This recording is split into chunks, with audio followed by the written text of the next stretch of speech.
أعوذ بالله من الشيطان اللعين الرجيم بسم الله الرحمن الرحيم السلام عليكم ورحمة الله وبركاته.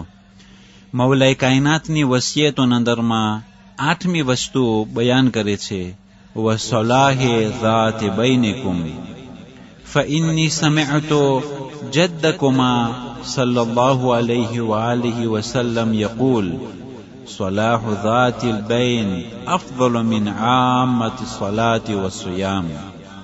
વસિયતના અંદરમાં કહે છે આપસના અંદરમાં ઇસ્લાહ કરાવજો, આપસના અંદરમાં દોસ્તી કરાવજો, કારણ કે મેં તમારા બંને જદ્દે બુઝુર્ગવાર સલ્લલ્લાહુ અલૈહિ વસલ્લમ પાસેથી સાંભળ્યું કે આપસના અંદરમાં દોસ્તી કરાવી, આપસના અંદરમાં દોસ્તી કરાવી હર એક નમાઝ અને હર એક રોજાઓ કરતા બહેતર છે. અઝીઝાને મોહતરમ, પૈગંબર આ પ્રમાણે કહે છે, મૌલાએ કાયનાત વસિયતના અંદરમાં કહે છે કે હર એક નમાઝ અને હર એક રોજા કરતા આપસમાં દોસ્તી બાંધવી બહેતર છે, અફઝલ છે. તે નમાઝ ચાહે કોઈ નબી પડી હોય, કોઈ માસૂમ પડી હોય, ખાને કાબાના હરમના અંદરમાં પડેલી હોય, કોઈ પણ મસ્જિદોના અંદરમાં કોઈ પણ તરફથી તે નમાઝ હોય, એક પલ્લામાં રાખવામાં આવે અને તેના બાજુમાં હર એક અવલિયા જે રોજા રાખ્યા હોય એ રોજા ચાહે પછી આપણે ચોથે ઇમામ અલૈહિસ્સલામના હોય કે પછી ઇમામે ઝમાન અલૈહિસ્સલામના હોય, એક પલ્લામાં રાખવામાં આવે. હર એક રોજા, હર એક નમાઝ કરતા આપસમાં દોસ્તી બંધાવી, આપસમાં દોસ્તી કરાવી એ બહેતર છે, અફદલ છે. અઝીઝાને મોહતરમ, અગર જો કોમના અંદરમાં સંપ અને સલાહ નહીં હોય, કોમના અંદરમાં પ્રગતિ કદી નહીં હોય. અગર જો એ કોમના અંદરમાં ભાઈચારો નહીં હોય તો કદી તે કોમના અંદરમાં બરકત નહીં હોય, તે કોમ કદી આગળ નહીં વધી શકે. એટલા માટે એક દેશને પછાડવા માટે જે બહારની તાકાતો છે એ લોકો એમના છુપાઓને દાખલ કરતા હોય છે. એ છુપાઓ એ દેશના અંદરમાં, એ કોમના અંદરમાં બેદિલી ફેલાવતા હોય છે, એકબીજાને બજારતા હોય છે, એકબીજા પ્રત્યે દુશ્મની ફેલાવતા હોય છે. એ બહારની તાકાતોનો ઈરાદો એ હોય છે કે નોખા પાડો, જેથી કરીને સરખી રીતના હુકુમત તેઓ કરી શકે. તો આ ઇસ્લાહ જે છે, દોસ્તી જે છે, માસૂમોના નજરમાં બહુ જ ઉત્તમ છે. અઝીઝાને મોહતરમ, ખુદાનું શુકર છે કે આપણે કોમના અંદરમાં એક્યતા છે, ભાઈચારો છે. ખુદા આ એક્યતાને મજબૂત રાખે, આ ભાઈચારાને ઓર આગળ તરક્કી નાયત ફરમાવે.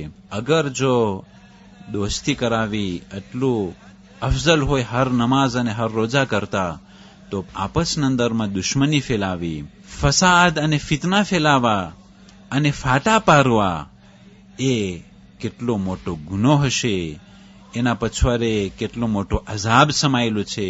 અગર જો ઇસ્લાહ કરવામાં એટલું સવાબ હોય તો પછી અકલનો તકાજો એ છે કે મોહબ્બતમાં ભંગ પાડવો, ફાટા પરાવા, એના પછવારે કેટલો મોટો ગુનો સમાયેલો છે.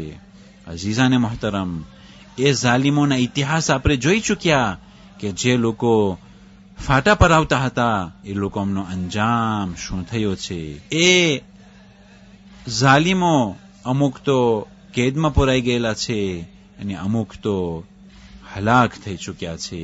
આ ઇતિહાસના સબકોમાંથી આપણે ઇબરત હાસિલ કરીએ કે માસૂમોના કલામો હક છે.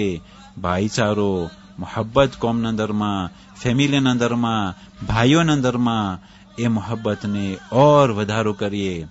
અને આપસના અંદરમાં અગર જો કોઈ ઝઘડા કરતા હોય તો મોમીનોનો ફરીજો છે ફાસલેહુ બૈનહુમા, એ લોકોના વચમાં સુલેહ કરાવી. અને જે પ્રમાણે મોમીનો ફાટા પાડવાથી દૂર છે એ જ પ્રમાણે હંમેશ માટે ફાટા પાડવાથી દૂર રહે, કારણ કે એનો અંજામ બહુ જ ખરાબ છે.